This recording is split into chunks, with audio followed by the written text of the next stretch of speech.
A paz de Deus de nosso Salvador, Jesus Cristo a todos. Sejam todos muito bem-vindos a mais um devocional aqui do meu canal para a honra e glória do Senhor Jesus Cristo. Hoje nós vamos estudar livro de 2 Reis, capítulo 9. O título do capítulo é Jeú é ungido rei de Israel e mata a Jorão e a Jezabel. Vamos começar esse estudo com a ajuda de Deus, aqui do seu bom Espírito, em nome do Senhor Jesus. Verso 1. Então o profeta Eliseu chamou um dos filhos dos profetas. Ele disse: cinge os teus lombos e toma esta almotolha de azeite na tua mão e vai-te a Ramote de Gileade. E chegando lá, vê onde está Jeú, filho de Josafá, filho de Minse, e entra e faze que ele se levante do meio dos seus irmãos e leva-o à câmara interior. E toma a almotolha de azeite e derrama sobre a sua cabeça. E diz assim: diz o Senhor: Ungi-te rei sobre Israel. Então abre a porta e foge, e não te detenhas. Foi, pois, o mancebo, o jovem profeta, a Ramote de Gileade. E entrando ele, eis que os capitães do exército estavam assentados ali. E disse: Capitão, tenho uma palavra que te dizer. E disse Jeú: A qual de todos nós? E disse: A ti, capitão. Então se levantou e entrou na casa, e derramou azeite sobre a sua cabeça. Ele disse: Assim diz o Senhor, Deus de Israel: Ungi-te rei sobre o povo do Senhor, sobre Israel, e ferirás a casa de Acabe, teu senhor, para que eu vingue o sangue de meus servos, os profetas, e o sangue de todos os servos do Senhor, da mão de Jezabel. Então, aqui até o verso 7, nós vimos que Deus revelou ao profeta Eliseu que agora ia ser eleito um novo rei. O novo rei ia ser ungido, o rei Jeú, né, filho de Josafá. E ele tinha uma missão. E a missão dele era acabar com o reinado da casa de Jorão e da casa de Acabe, né? Que por muito eles pecarem contra o Senhor pela idolatria e por ter matado os profetas, né? Então, tudo Deus está olhando lá do céu. Então, não se preocupe em fazer a justiça você com suas mãos. Amém? Hoje nós vivemos o tempo da graça. Na época da lei, era olho por olho, dente por dente, né? A pessoa que derramava o sangue tinha o sangue derramado. Mas agora nós vivemos na graça do Altíssimo. E aqui é um exemplo, mesmo no Antigo Testamento, que Deus é justo e que Deus ele vinga o seu povo, né? Então o Acabe, ele matou muitos profetas, muitos homens de Deus, que eram tementes a Deus, e por falar a verdade para o rei, e por pregar o Deus verdadeiro, foram mortos, né? Por causa do Acabe e por causa da Jezabel, né? E agora chegou o tempo da justiça ser feita, né? E Deus vai usar do Jeú para acabar com a casa do Acabe e do reinado de Jorão. Amém? E toda a casa de Acabe perecerá, e destruirei de Acabe todo o varão, tanto o encerrado como o desamparado, em Israel, porque a casa de Acabe hei de fazer como a casa de Jeroboão, filho de Nebate, e como a casa de Baasa, filho de Aias. E os cães comerão a Jezabel no pedaço de campo de Jezreel. Não haverá quem a enterre. Então abriu a porta e fugiu. Então aqui depois que ele terminou a profecia, ele fez como o homem de Deus mandou, ele fugiu, né? Para que ninguém visse para onde que ele ia, tá bom? Porque ele ungiu um novo rei. Então isso aqui era como se fosse um ato se o rei Jorão ficasse sabendo que ele ungiu um novo rei, provavelmente ele mataria esse filho do profeta aqui, que foi ungir o rei Jeú, né? Então a instrução de Deus foi para que ele acabasse de ungir, escondido o Jeú, depois fugisse, né? Para que não tivesse nenhum perigo para esse mensageiro, né? Para esse filho de profeta que teve essa missão de ungir o rei Jeú. E saindo Jeú aos servos de seu senhor, disseram: Vai, tudo bem? Por que veio este louco? E ele lhes disse: Bem conheceis o homem e o seu falar. Então os filhos dos profetas, eles eram considerados como loucos, olha só. Então, olha como é que a casa do reino de Acabe estava corrompida. Os profetas de Deus, os homens de Deus, eles eram vistos como loucos, né? Santa Deus, quantas vezes Deus usou deles, enquanto a gente está lendo aqui esse capítulo de 2 Reis, para profetizar coisas grandes a favor do próprio Acabe, a favor do Jorão, filho do Acabe, né? E se cumpriram todas, e beneficiou a eles, né? E salvou eles em guerras. Muitas coisas Deus salvou eles da fome, alguns capítulos anteriores, né? Deus fez grandes livramentos na vida deles e eles não enxergavam isso como bênçãos. Eles enxergavam o povo de Deus como um povo louco, né? Até nada mudou, né? Eu escuto muito falar, esses crentes é tudo doido, né? Povo louco, olha só o jeito que ele fala, olha o jeito que ele se comporta, né? As pessoas do mundo não compreendem. As pessoas que servem a Deus, as trevas não compreendem a luz, né? Só quando elas são atraídas para a luz e que a luz começa a resplandecer nelas, que elas vê o quanto que elas estavam cegas, o quanto que elas estavam erradas, né? Mas é nossa missão levar a luz a essas pessoas, amém? E aqui a luz chegou para o rei Jeú, e ele agora tem uma missão de acabar com as trevas, né? Mas eles disseram: é mentira, agora fazem-nos saber. E disse assim e assim: me falou, dizendo: assim diz o Senhor, unge-te rei sobre Israel. E o rei Jeú falou: olha, ele veio aqui e me ungiu como rei de Israel. Então se apressaram e tomou cada um o seu vestido e o pôs debaixo dele, no mais alto degrau, e tocaram a buzina e disseram: Jeú reina. Então aqui, olha só, eles chamaram o profeta de doido, mas quando o capitão deles falou: não, ele me ungiu rei, aí eles viram que a notícia era boa e começaram a seguir a Jeú, não mais como capitão, mas como rei, e anunciar, tocar a buzina e anunciar que um novo rei estava chegando para tomar o trono. Santo é Deus. Isso aqui aponta muito para a volta de Cristo. Toque a buzina, Jesus Cristo está voltando, o novo rei, Santo é Deus, o rei do mundo, que vai governar o mundo por 1000 anos, Santo é Deus, ele está voltando e ele quer que você seja participante desse reino, que você escute essas boas novas, né, que os homens de Deus vêm trazer para você e fiquem felizes, porque o novo rei está chegando, ele vem para fazer justiça, amém? O dia do Senhor, para quem é bom, vai ser um dia maravilhoso, mas para quem está na injustiça, serão dias terríveis, tá? Então vamos colocar a nossa vida em santidade diante de Deus, tá bom? Assim Jeú, filho de Josafá, filho de Nice, conspirou contra Jorão. Tinha, porém, Jorão cercado a Ramote de Gileade, ele e todo o Israel por causa de Azael, rei da Síria. Porém o rei Jorão voltou para se curar em Jezreel das feridas que os sírios lhes fizeram quando pelejou contra Azael, rei da Síria. E disse Jeú: se é da vossa vontade, ninguém saia da cidade, nem escape, para ir anunciar isto a Jezreel. Então o rei Jeú, ele chamou o seu povo aqui e falou: não anuncia ainda não, porque eu quero pegar ele de surpresa, né? Então aqui, então ele orientou os seus soldados que estavam muito felizes lá, que ele ia ser o novo rei, que queriam tocar a buzina, né? Mas ele falou: ó, não anuncia ainda não, que eu quero pegar eles de surpresa. É que nem Jesus Cristo vai voltar, ele vai pegar todo mundo de surpresa, amém? Porque todo mundo, aqueles que estão do mundo, né? Que nem aqui o Jorão, ele era do mundo, ele não esperava que Deus tinha levantado um novo rei, né? Santo é Deus. Mas o povo que o espera já recebeu as notícias na Bíblia Sagrada, né? Através das Escrituras, que Jesus Cristo vai voltar. Então nós sabemos que o nosso rei está voltando e estamos aguardando ansiosos, mas o mundo não o aguarda e será pego de surpresa. Então Jeú subiu a um carro e foi-se a Jezreel, porque Jorão estava deitado ali, e também Acasias, rei de Judá, descera para ver a Jorão.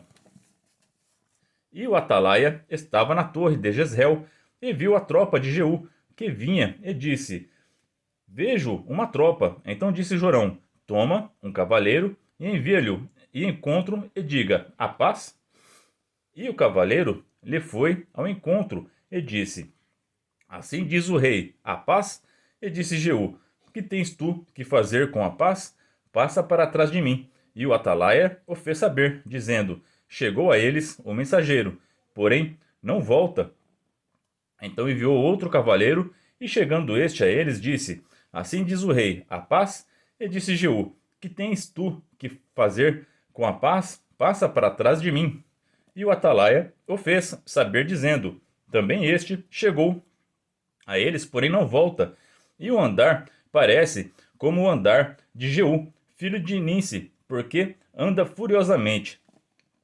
Então disse Jorão: aparelha o carro. E aparelharam, e o seu carro, e saiu Jorão, rei de Israel, e Acasias, rei de Judá, cada um em seu carro, e saíram ao encontro de Jeú, e o acharam no pedaço de campo de Nabote, do Jezreelita. E sucedeu que, vendo Jorão e Jeú, disse: A paz, Jeú. E disse ele: Que paz, enquanto as prostituições da tua mãe Jezabel e as suas feitiçarias são tantas. Então aqui, até essa leitura aqui, a gente viu que ele mandou 2 mensageiros para perguntar se tinha paz da tropa de Jeú, né? Santa Deus, e eles não voltaram. Então, esses 2 mensageiros, eles representam pessoas que estavam do lado das trevas do mundo, que foram para ver o que era essa luz, e o rei Jeú teve misericórdia deles e falou: olha, eu não tenho paz, porque o rei de vocês é mau, e eu vim aqui destruir o rei de vocês. Mas se vocês quiserem me ver, vem para trás, vem comigo. Eles aceitaram o convite na última hora, Santa Deus, né? Então, aceite o convite na última hora. Jesus Cristo está te chamando hoje. A gente não sabe a volta dele, quando será, e também a gente não sabe o dia que a gente vai morrer, e toda vez que nós morremos, é o dia do nosso juízo. Não tem mais volta, não tem mais chance de se a pessoa morreu sem crer em Cristo, não tem mais salvação, amém? Então é necessário você aceitar Jesus Cristo hoje, tá bom? Porque Ele te ama, Ele quer que todos entrem no reino dos céus. Então busquem a Deus enquanto há tempo, porque quando Ele chegar para a batalha, já não vai ter mais volta, tá bom? Aqui era ainda anúncio, perguntando se haveria paz, se não haveria paz, né? Era rumores de guerra ainda, não tinha começado a batalha. Mas esses mensageiros foram espertos e ficaram do lado de Jeú, Santa Deus, né? Então fiquem do lado de Cristo. Então Jorão voltou as mãos e fugiu e disse a Acasias: Traição a Acasias. Mas Jeú entesou o seu arco com toda a força e feriu a Jorão entre os braços. E a flecha lhe saiu pelo coração e caiu no seu carro. Então aqui morreu o rei Jorão com a flechada no coração, né? E qual que foi o julgamento, a sentença dele aqui? Por causa dos pecados da mãe dele, dos pecados do pai dele e os dele também, porque ele também era idólatra, né? O Jorão, ele não matou profeta, mas ele era idólatra também. Mas o Acabe e a Jezabel mataram os profetas, os homens de Deus, e estão sendo julgados por causa disso. E como a gente já estudou em vários vídeos, né? Maldição hereditária. Se os seus pais são maus, tem grande chance de você pagar pelos pecados do seu pai. Então, a única maneira de você quebrar essa maldição é você entregando sua vida a Cristo. Sirva a Deus na igreja, leia a Bíblia todos os dias, procura ter uma vida de santidade e você vai quebrar todas as maldições. Mas caso contrário, você vai herdar essas maldições de seus pais. Até a 3ª e 4ª geração, é o que está escrito na palavra lá em Êxodo capítulo 20. Né? Então Jeú disse a Bidkar, seu capitão: Toma a lança no pedaço do campo de Nabote, o Jezreelita, pois lembra-te de que indo eu e tu juntos a cavalo após seu pai Acabe, o Senhor pôs sobre ele esta carga, dizendo: Por certo que se eu não visse ontem à tarde o sangue de Nabote e o sangue dos seus filhos, diz o Senhor, também não te pagaria neste pedaço de campo, diz o Senhor. E agora, pois, torna-o e lança-o neste pedaço de campo, conforme a palavra do Senhor. Então o Jeú, ele lembrou dessa profecia. Olha só, ele guardou a palavra no coração. E como o Acabe matou o Nabote, né, por causa da sua vinha naquela terra lá, ali tinha sangue de um inocente que morreu ali, era para colocar o corpo do Jorão, lançar ali naquele campo, né?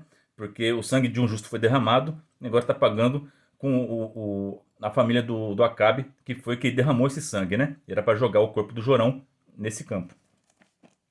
O que, vendo Acasias, rei de Judá, fugiu pelo caminho da casa do jardim. Porém Jeú seguiu após ele e disse: Fere também a este no carro a subida de Gur, que está junto a Gibeão. E fugiu para Megido e morreu ali. E seus servos o levaram num carro a Jerusalém e o sepultaram na sua sepultura junto a seus pais na cidade de Davi. E no ano 10º de Jorão, filho de Acabe, começou Acasias a reinar sobre Judá. E Jeú, rei de Jezreel, veio de Jezreel, o que, ouvindo Jezabel, se pintou em volta dos olhos e enfeitou a sua cabeça e olhou pela janela. E entrando Jeú pelas portas, disse ela: Teve paz Zinri, que matou a seu senhor? E levantou ele o rosto para a janela e disse: Quem é comigo? Quem? E 2 ou 3 eunucos olharam para ele. Então disse ele: Lançai-a de alto a baixo. E foram salpicadas com o seu sangue, e a parede e os cavalos, e ele a atropelou. Olha só a morte da Jezabel, né? A Jezabel, que foi a mente criminosa que planejou a morte do Nabote, né? Que o rei Acabe queria a vinha dele. Ela planejou matar o Nabote para poder o Acabe ficar com a vinha do Nabote. Então, essa mulher é extremamente maquiavélica, malvada, né? E matou vários profetas de Deus. Até o profeta Elias tinha medo dessa mulher aqui, né? Então, aqui, a morte dela, ela foi morta pelos seus próprios servos. Porque seus próprios servos sabiam, com certeza eram maltratados por ela. Era uma pessoa que, quem é ruim, para um povo é ruim em todo lugar. Quem é ruim de coração é ruim em todo lugar. E até os seus servos, eles ajudavam ela por obrigação, né? Mas quando eles viram uma esperança que um novo rei estava vindo, o rei Jeú, e ele gritou: Aí de cima, quem está comigo? 3 se manifestaram. 3 falaram, não suportavam mais a Jezabel, não suportavam mais as humilhações que ela fazia eles passar. O inimigo, ele humilha vocês todos os dias. Vocês estão nessa servidão dos vícios, servindo a esse ser maligno e a seus próprios desejos. Você está sendo escravo dos seus próprios desejos. E chega uma esperança para você hoje. Nesse tempo, Jeú trouxe esperança aos eunucos. E Jesus Cristo é a sua esperança, é a minha esperança. E é nele que nossos pecados e todas as nossas aflições são resolvidas. Porque ele é Rei dos Reis, Senhor dos Senhores, e tudo ele pode. Porque o nome dele é poderoso. No nome mais forte debaixo do céu, né? Santo Deus. Jesus Cristo é o nome acima de todo nome. Santo Deus. Então creia que ele pode te libertar, tá bom? Então quando você ouvir o convite, quem está comigo? Você fala, eu estou contigo, Senhor Jesus. Santo Deus, declare isso hoje e a partir de hoje trabalhe para ele. E o mal vai cair por terra. Aqui a Jezabel vai cair, eles vão jogar ela lá de cima, lá, né? Então, então disse ele, lançai-a de alto a baixo, e foram salpicados com o seu sangue, a parede e os cavalos, e ele a atropelou. Então na queda ela já se machucou bastante e espirrou até sangue nos cavalos e na carruagem. Mas para confirmar, ele ainda passou por cima dela, santo Deus. Porque os pecados dela eram muito grandes, e ele tinha muita raiva dela, né? Então quando Jesus vinha trazer a justiça, ai dos reis, ai dos poderosos que estão oprimindo o povo, ai deles, porque Jesus Cristo vai voltar, mas não vai voltar como cordeiro, vai voltar como leão. E olha só o que aconteceu com essa ímpia aqui, né? Foi jogada de cima da sacada, ainda foi atropelada com a carruagem. Então vamos temer ao Senhor, amém? Isso aqui representa a queda da Babilônia. A Jezabel, ela representa a Babilônia todinha. Ela está se pintando. Quem vê a descrição da Babilônia no Apocalipse, vê que ela, a mulher adúltera, prostituta, né? Igual a Jezabel aqui, né? Vaidosa, tem vontade controladora, dominadora. Então, ensina a idolatria, compartilhou a idolatria com todo o Israel. Tantos pecados que ela trouxe para a nação de Israel. Caiu a Babilônia, ela foi lançada lá de cima e caiu.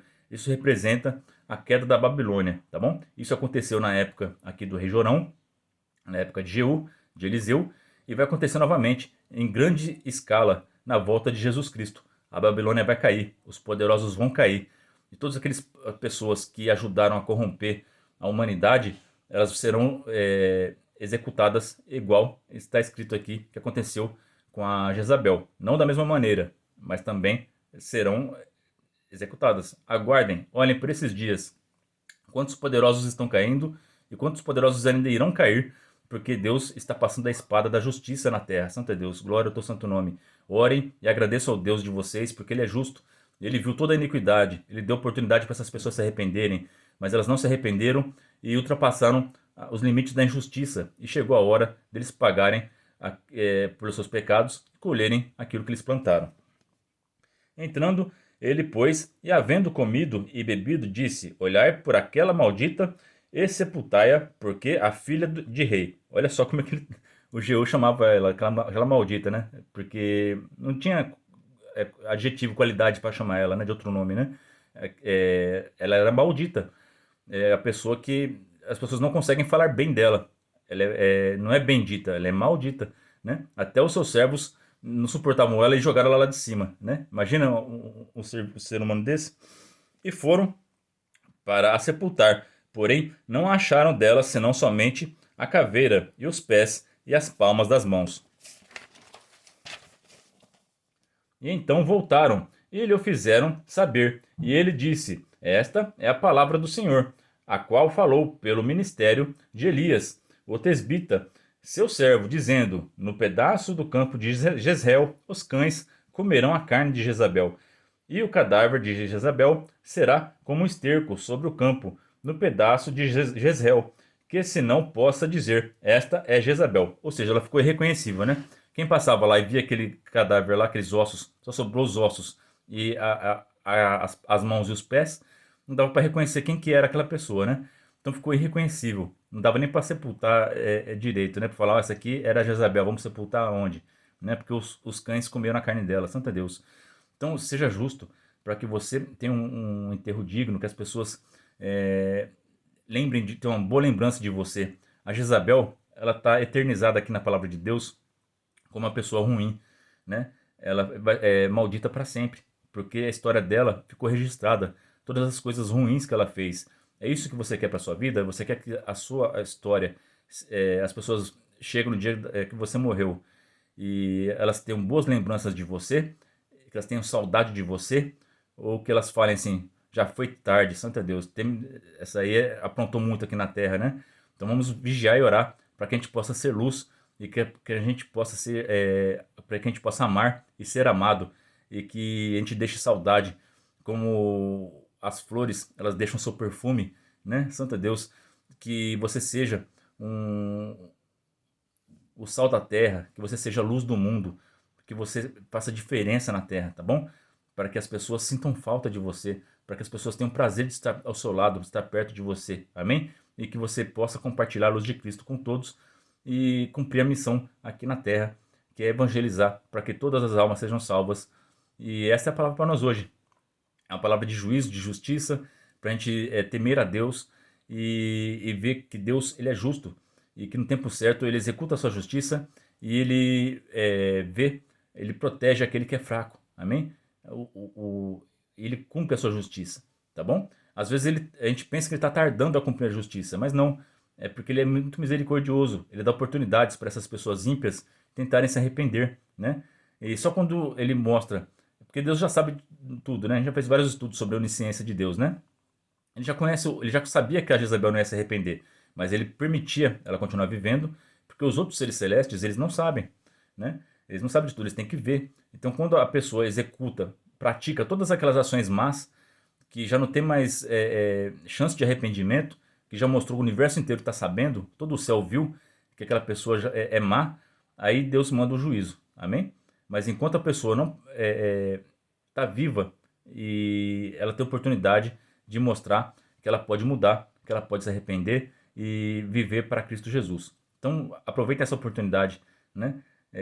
Cada dia é um dia de mudança, cada dia é um dia de você se aperfeiçoar cada dia mais. Então sejam fiéis a Cristo e deixe Ele moldar vocês para que vocês se tornem varões e varoas perfeitas em Cristo Jesus, porque só por Ele nós podemos alcançar a salvação. Essa palavra, Deus abençoe a vida de todos vocês, ore a Deus por mim e pela minha família, e que Deus seja sempre hoje eternamente louvado, em nome de Jesus, que vive e reina para todo sempre. Amém.